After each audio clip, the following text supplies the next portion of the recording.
বালুরঘাট শহরের অদূরে ডাঙ্গা গ্রাম পঞ্চায়েতের হোসেনপুরের কাছে অবস্থিত ঐতিহ্যবাহী চকবাখর গ্রামে এবারও মহাসমারোহে অনুষ্ঠিত হতে চলেছে চঞ্চলা কালীমায়ের পুজো ও 3 দিনব্যাপী বিশাল মেলা। দোল পূর্ণিমার পরের দিন অর্থাৎ 4 মার্চ বুধবার গভীর রাতে শুরু হবে এই ঐতিহ্যবাহী পুজো। পাশাপাশি 4 মার্চ থেকে 6 মার্চ পর্যন্ত চলবে ভক্তি, আনন্দ ও লোক সংস্কৃতির এক অনন্য মিলনস্থলে মেলা। দক্ষিণ দিনাজপুর জেলার অন্যতম ঐতিহ্যবাহী ধর্মীয় ও সাংস্কৃতিক অনুষ্ঠান হিসেবে পরিচিত এই পুজো মেলা শুধুমাত্র ভক্তি ও আচার অনুষ্ঠানের মধ্যে সীমাবদ্ধ নয়, এটি এলাকার লোক সংস্কৃতি ও ঐতিহ্যের এক উজ্জ্বল উদাহরণ। চঞ্চলা কালীমায়ের পুজোর ইতিহাস 300 বছরের পুরনো। জনশ্রুতি অনুসারে মাহিনগরের মহিরাজা প্রায় 300 বছর আগে এই পুজোর সূচনা করেন। মাহিনগর থেকে একটি সুড়ঙ্গ পথ দিয়ে চকবাখরে এসে তিনি এই মন্দির নির্মাণ করেন, তবে তার মৃত্যুর পর দীর্ঘদিন এই পুজো বন্ধ ছিল। পরবর্তীতে স্থানীয় এলাকার মায়ের জৈন ভক্ত স্বপ্নাদেশ পেয়ে পুজোর পুনর্প্রবর্তন করেন। চঞ্চলা কালীমায়ের মূর্তি অন্যান্য কালীর থেকে সম্পূর্ণ ভিন্ন। সাধারণত কালীর পায়ের নিচে শিবের অবস্থান দেখা যায়, কিন্তু চঞ্চলা কালীর পায়ের নিচে রয়েছে অসুর ও সিংহ।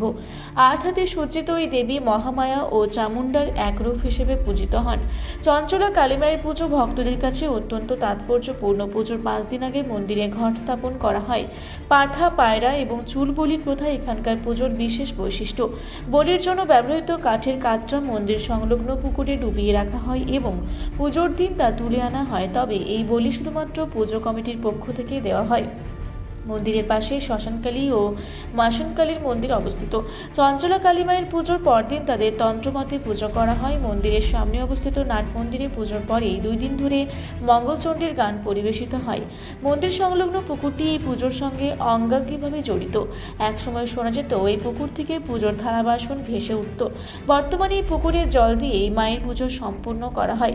পুজোর পাশাপাশি 3 দিনব্যাপী এই মেলা ভক্তি, আনন্দ ও লোক সংস্কৃতির এক অনন্য উৎসব। চঞ্চলা কালীমাতার ভক্তরা একত্রিত হয়ে এই নাচ ও খেলা পরিবেশন করে। মেলার বিভিন্ন দোকানপাট, লোক সংস্কৃতির প্রদর্শনী ও বিভিন্ন রকমের ক্রীড়া উৎসব এই মেলার আকর্ষণকে আরও বাড়িয়ে তোলে।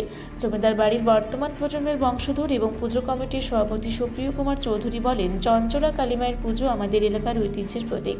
এটি শুধু একটি ধর্মীয় আচার নয়, বরং লোক সংস্কৃতির এক অনন্য উদাহরণ। আমরা চাই এই পুজোকে আরও বড় আকারে তুলে ধরতে এবং মন্দিরকে একটি দর্শনীয় স্থান হিসেবে গড়ে তুলতে।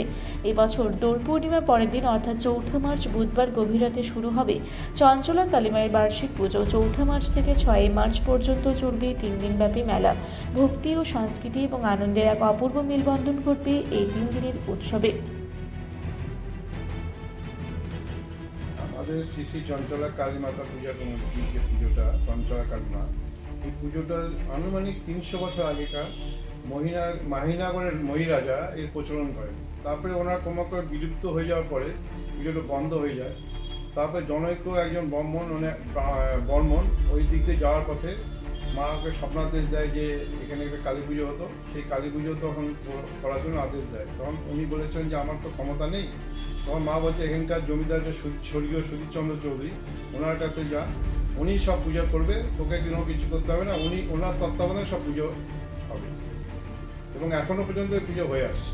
এই মন্দির সংস্কার, পুরাতন যে মন্দিরটা ছিল সেটা ভেঙে 2020 সালে নতুন করে মন্দিরের কাজ শুরু হয় এবং আমাদের এখানে এখনও অনেক কাজ বাকি আছে। আরও 3টে মন্দির হবে, রাধারানী মন্দির হবে, গণেশের মন্দির হবে, রামসীতা মন্দির হবে। এখনও আমাদের কাজ সারাউন্ডগুলো ঘেরা হবে।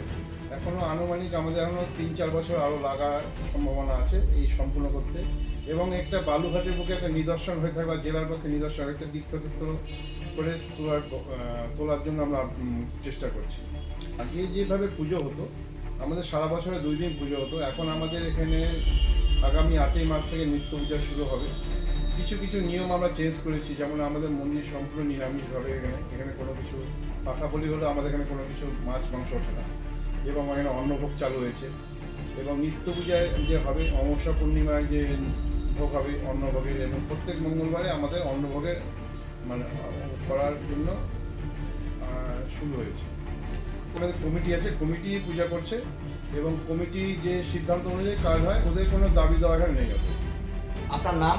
সুপ্রিয় কুমার চৌধুরী। আপনার পদটা যদি একটু বলেন। আমি এখানে প্রেসিডেন্ট পদে নিযুক্ত আছি।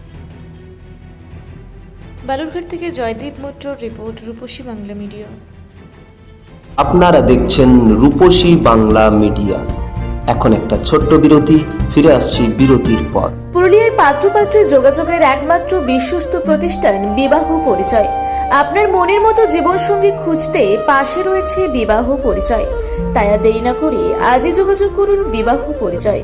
Municipality commercial complex, second floor, Chaibasa road, opposite PWD office, Purulia. Mobile নম্বর 9232440272। ফিরে এলাম বিরতির পর। আপনারা দেখছেন রূপসী বাংলা মিডিয়া।